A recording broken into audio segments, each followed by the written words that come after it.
Hello बच्चों, class 12th की physics में आज हम सब लोग तरंग प्रकाशिकी को शुरू करने वाले हैं। तरंग प्रकाशिकी में सबसे पहले हम सब लोग पढ़ने वाले हैं प्रकाश का तरंग सिद्धांत, फिर सेकंड चैप्टर है इसका व्यतिकरण, फिर विवर्तन और फिर ध्रुवण। ये टोटल 4 चैप्टर है तरंग प्रकाशिकी के। तो किरण प्रकाशिकी टोटल कंप्लीट हो चुका है। तो चलिए हम शुरुआत करते हैं। तो आप सभी बच्चों का हमारे अपने प्यारे से यूट्यूब चैनल आदर्श डिजिटल क्लासेस पर स्वागत है। चलिए शुरू करते हैं। तो प्रकाश का तरंग सिद्धांत पहला चैप्टर है तरंग प्रकाशिकी का, ठीक है। तो इसमें सबसे पहली हेडिंग है न्यूटन का कणिका सिद्धांत, ठीक है। न्यूटन जिन्होंने बताया था कि जो प्रकाश होते हैं वो सीधी एवं सरल रेखा में चलती हैं, जो कि हम प्रकाश के परावर्तन में पढ़े ही थे, वो न्यूटन की थ्योरी द्वारा आया है, ठीक है। तो प्रकाश सीधी एवं सरल रेखा में चलता है, ठीक है। और ये किसके द्वारा चलती है? कणों द्वारा। जब प्रकाश चलता है तो वो छोटे छोटे कणों द्वारा आगे बढ़ता है और इन्हीं कणों को इन्होंने कणिकाएं नाम दिया, ठीक है। और ये कणिकाएं जो होती है निर्वात में प्रकाश की चाल जो होती है 3 × 10⁸ मीटर पर सेकंड, उसी के वेग से आगे बढ़ती है, ठीक है। और इनके सेकंड क्या था इनका कि विरल माध्यम में प्रकाश का वेग जो होता है वो सघन माध्यम से कम होता है। तो न्यूटन ने यह भी बताया कि जो विरल माध्यम का वेग होता है वो कम होता है और सघन माध्यम का वेग अधिकतम होता है। लेकिन ये गलत था। क्यों? क्योंकि हम लोग जानते हैं विरल माध्यम मतलब वायु, सघन माध्यम मतलब कांच। कांच में धीमे जाएगा प्रकाश, कण पास होते हैं, और लेकिन विरल वायु में प्रकाश तेजी से जाएगा, उसमें कण दूर दूर होते हैं। और ऐसा शुद्धिकरण जो है फोको ने किया था अपने प्रयोग में, ठीक है। एक तीसरा है नोट में जो कि हमने लिखा है कि प्रकाश एक विद्युत चुंबकीय तरंग है। ये विद्युत चुंबकीय तरंगों के रूप में आगे बढ़ता है। ये भी चीज याद रखिए, विद्युत चुंबकीय तरंगें वे तरंग होती है जिन्हें चलने के लिए किसी भी माध्यम की जरूरत नहीं पड़ती है, ठीक है।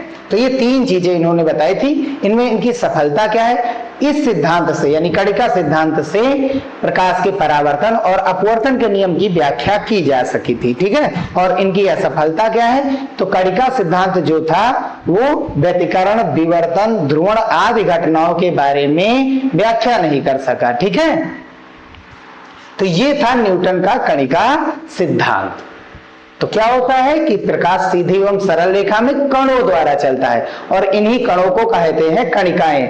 और अच्छी बात यह भी याद रखिए कि जो कणिकाएं होती है वो प्रकाश के वेग से तो चलती हैं, जैसे 3 × 10⁸ मीटर पर सेकंड, और साथ ही साथ ये अपने साथ गतिज ऊर्जा भी ले जाती है, ठीक है। ये कण किसके रूप में भाई कण गति कर रहे हैं और गति के कारण जो ऊर्जा होती है गतिज ऊर्जा होती है, ठीक है। तो प्रकाश एक ऊर्जा है और ये कण इस ऊर्जा को गतिज ऊर्जा के रूप में ले जाते हैं। और सेकंड क्या था? विरल माध्यम में प्रकाश का वेग अधिकतम इन्होंने माना और सघन माध्यम में गलत मतलब न्यूनतम माना, जो कि ये गलत है, ठीक है। और फोको ने इसका शुद्धिकरण करके क्या बताया कि जो विरल माध्यम में प्रकाश का वेग होता है वो अधिकतम होता है और सघन माध्यम में प्रकाश का वेग न्यूनतम होता है। ऐसा किसने बताया? फोको ने बताया था अपने प्रयोग में, ठीक है। तो फोको ने यह सिद्ध किया था कि विरल माध्यम में प्रकाश का वेग ज्यादा होता है और सघन माध्यम में प्रकाश का वेग कम होता है, ठीक। चलिए आगे बढ़ते हैं। नेक्स्ट टॉपिक हमारा है हाइगेंस का तरंग सिद्धांत। हाइगेंस कौन थे? तो हाइगेंस यही थे, इन्होंने ये बताया कि जो प्रकाश होता है वो तरंगों के रूप में चलता है। अरे भाई, प्रकाश अगर कण के रूप में चलेगा तो प्रकाश केवल बाहर ही बाहर रहेगा। हम देखते हैं कमरे के अंदर भी प्रकाश पहुंच जाता है, हमारे जीने के अंदर भी प्रकाश पहुंच जाता है, हर जगह पहुंच जाता है। तो तरंगे ही है जो वहां पर पहुंचती हैं। कण तो सीधी रेखा में चलते हैं और तरंगे टेढ़ी रेखा में चलते हैं। तो ये भाई यही है जो वहां पर पहुंचती है। तो ऐसा किसने बताया? हाइगेंस ने अपने तरंग सिद्धांत में बताया। क्या बताया? कि प्रकाश जो होता है वो तरंगों के रूप में चलता है, प्रकाश तरंगों के रूप में चलता है। और ये तरंगे जो की थी अनुदैर्ध्य तरंगे। अनुदैर्ध्य तरंगे किसकी होती है प्रकार? यांत्रिक तरंगे। तरंगे 2 प्रकार की होती, संचरण के माध्यम में संचरण के हिसाब से तरंगे 2 प्रकार की होती, एक विद्युत चुंबकीय और दूसरी यांत्रिक तरंगे। विद्युत चुंबकीय का किसने लिया था? न्यूटन ने लिया था, विद्युत चुंबकीय तरंग है। यानी इसको माध्यम की जरूरत नहीं पड़ी न्यूटन के अनुसार, लेकिन इन्होंने माना तरंग। तो तरंग कौन सी तरंग माना? अनुदैर्ध्य तरंग। और अनुदैर्ध्य तरंग यांत्रिक तरंग का एक पार्ट होता है। यांत्रिक तरंगे क्या होती है? जिन्हें चलने के लिए माध्यम की जरूरत पड़ती है। दो तरीके की होती है, अनुदैर्ध्य और अनुप्रस्थ। अनुदैर्ध्य क्या होते हैं? जिधर तरंग जा रही है उधर ही कण कंपन करते हुए आगे जाएंगे, कण उधर ही कंपन करेंगे। अगर तरंग इधर गई तो कण इधर ही आगे पीछे कंपन करेंगे। जैसे स्कूल के घंटी लगाते हैं, घंटी मारते हैं, तो उसमें जब ध्वनि निकलती है वो अनुदैर्ध्य तरंग होती है और वो आगे पीछे ही गति करते हुए बढ़ती है। ठीक है, तो ये प्रकाश तरंगे अनुदैर्ध्य तरंगे होती और अनुदैर्ध्य तरंगे जो कि यांत्रिक तरंगे होती, इसीलिए इन्हें चलने के लिए एक माध्यम की जरूरत पड़ेगी, क्योंकि यांत्रिक तरंगों के गमन के लिए एक माध्यम की जरूरत पड़ती है। तो इन्होंने, किसने? हाइगेंस ने एक सर्वव्यापी माध्यम, मतलब हर एक जगह, ब्रह्मांड से लेकर के हर एक जगह एक ईथर माध्यम की कल्पना की जो लगभग भारहीन होता है और ये जो है सभी प्रकार के पदार्थों में प्रवेश कर सकता है। यहां पर बात समझिए, अगर प्रकाश एक तरंग है तो अंतरिक्ष में कोई माध्यम ही नहीं, वहां निर्वात है, तो वहां से प्रकाश पृथ्वी पर आ ही नहीं सकता था। तो यहां पर हाइगेंस ने बताया कि यहां पर एक माध्यम है, उन्होंने उस माध्यम का नाम दिया ईथर, जो कि हर जगह, ये ईथर केमिस्ट्री वाला नहीं है जो अल्कोहल से हल्का द्रव होता है, ये ईथर एक माध्यम होता है। ठीक है, ठीक। तो तरंगाग्र, अब चलते हैं, पढ़ते क्या होता है। तो यही था प्रकाश, जो हाइगेंस का तरंग सिद्धांत था वो यही था। ठीक है, तो तरंगाग्र देखते हैं। तरंगाग्र क्या होता है? तरंगाग्र एक ऐसा पृष्ठ होता है, याद रखिए, कल्पना की जाती है कि अगर प्रकाश तरंग गुजरी तो माध्यम के जो कण है वो कंपन करने लगते हैं। अगर एक पृष्ठ खींचा जाए, उस पृष्ठ पर माध्यम के कण साथ साथ ऊपर जा रहे हैं, साथ साथ नीचे आ रहे हैं, या फिर कहते हैं साथ साथ आगे जा रहे हैं या साथ साथ पीछे आ रहे हैं, तब उस पृष्ठ को हम तरंगाग्र कहेंगे। फिर से मानिए, अगर ये वाला पृष्ठ तरंगाग्र है तो इस पर जितने भी कण होंगे वो एक साथ ऊपर नीचे कंपन करेंगे, एक साथ कंपन करेंगे। ठीक है, तो अगर ये तरंगाग्र है, तरंगाग्र मतलब एक काल्पनिक पृष्ठ कैसा भी हो सकता है, समतल हो सकता है, गोलीय हो सकता है, वक्राकार हो सकता है, तो ये किसी भी प्रकार का पृष्ठ हो सकता है। अब ये अगर तरंगाग्र है तो इसके कण जो है, इस पर जितने भी कण होंगे वो एक साथ ऊपर जाएंगे, एक साथ नीचे आएंगे। ठीक है, और अगर किसी पृष्ठ पर कण एक साथ ऊपर नीचे आ जा रहे हैं यानी कंपन कर रहे हैं, तो इसका मतलब वो पृष्ठ जरूर से जरूर तरंगाग्र है। तो यही चीज है, किसी माध्यम में खींचा गया वह काल्पनिक पृष्ठ है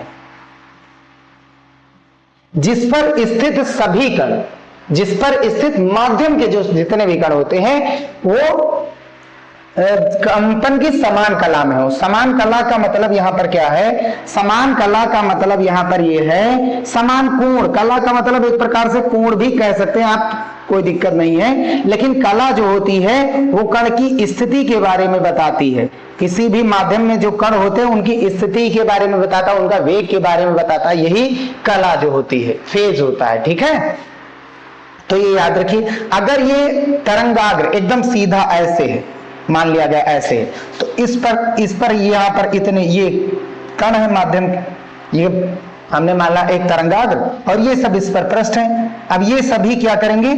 अगर तरंग गुजरी, यहां से तरंग गुजरी, तो ये कण साथ साथ आगे पीछे जाएंगे। याद रखिए, अगर तरंग जिस ओर जाएंगी उसी ओर कंपन करेंगे। अगर तरंग इस ओर जा रही है तो कंपन इसी ओर कण करेंगे। तरंग ऊपर जा रही है तो कण ऊपर नीचे कंपन करेंगे। ठीक है, क्योंकि ये इन्होंने क्या माना था, इसे अनुदैर्ध्य तरंग जिस ओर तरंग जाएगी कंपन उसी ओर करेंगे। या अनुप्रस्थ तरंग में क्या होता है, अगर तरंग जा रही सामने तो इसके लंबवत गति करते हैं कण। ठीक है, जैसे तालाब में पत्थर मारते तब। तरंगाग्र तीन प्रकार के होते हैं, गोलीय तरंगाग्र, बेलनाकार तरंगाग्र और समतल तरंगाग्र। ये कैसे होते हैं, क्या होते हैं, इनके बारे में चलिए पढ़ते हैं। तो गोलीय तरंगाग्र एक बिंदु स्रोत द्वारा, एक बिंदु स्रोत होता है, प्रकाश स्रोत जब बिंदु जैसा होता है तो ये उससे बनता है। तो ये बिंदु जैसा अगर प्रकाश स्रोत है, याद रखिए, अगर बिंदु जैसा प्रकाश स्रोत है तो यहां से तरंगे बाहर निकलेंगी, तरंगे बाहर निकलेंगी। सभी का चाल समान है भाई, और हमने मान लिया टी समय पश्चात, हमने मान लिया जो तरंग है, तो हमने मान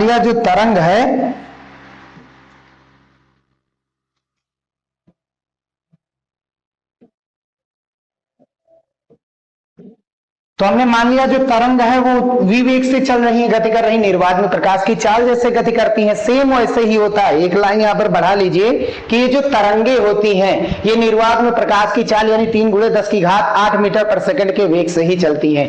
तरंगे 3 × 10⁸ मीटर पर सेकंड के वेग से ही चलती हैं। याद रखिए ये तरंगे प्रकाश के वेग से ही चलती हैं। जो तरंगे होती हैं वो प्रकाश के वेग से ही चलती हैं, वो भी कैसे? निर्वात में प्रकाश की चाल के जैसे। ठीक है, तो यहां पर हम लोग जानते हैं कि हर एक तरंग का वेग समान है, और हमने मान लिया टी समय पश्चात ये कहीं ना कहीं पहुंचेंगी, 2 सेकंड 10 सेकंड बाद ये कहां पर पहुंचेंगी।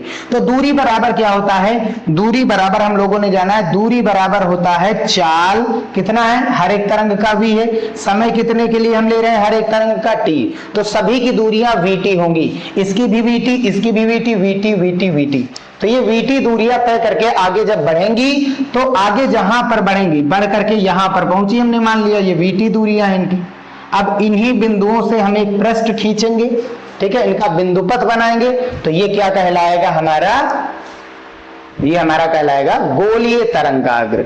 समझिए यहाँ पर हर एक जितने भी तरंग है वो समान कला में है कि नहीं? देखिए समान कोण के साथ आ रही है, समान कोण के साथ आ रही, ऐसे ही समझ सकते हैं। कला का मतलब कोण भी होता है, 11 की फिजिक्स में आप लोग पढ़े भी तो हैं, तो कला का मतलब कोण से ही होता है, बस ये चीज याद रखिए, कोण ही बताता है कला के बारे में, वही चीज कला।